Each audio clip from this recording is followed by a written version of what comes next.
Welcome to our channel. Today we how to download Merchant Analytics from Shopify Analytics, full guide step by step clearly.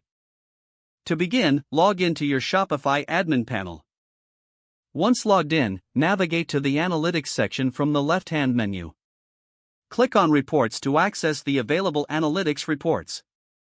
From there, locate the sales area. You will see a range of options related to sales data.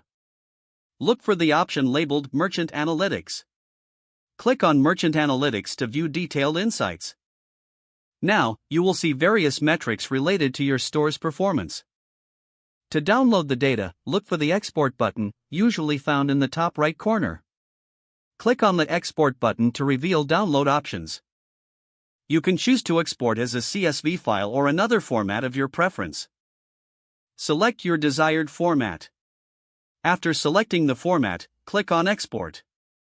The system will prepare your data for download. Depending on the size of the data, this may take a moment.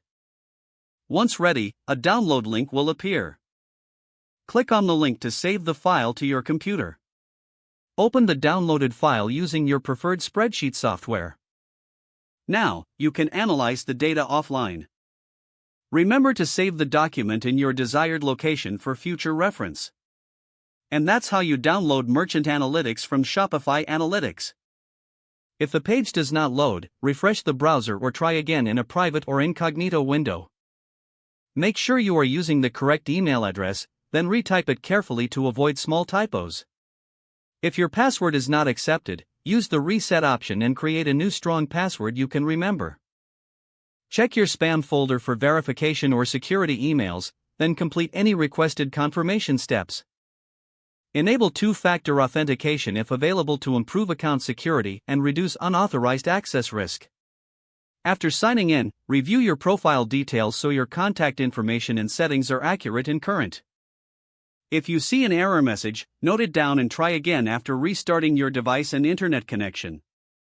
Log out when you finish, especially on shared devices, to keep your account and payment information secure.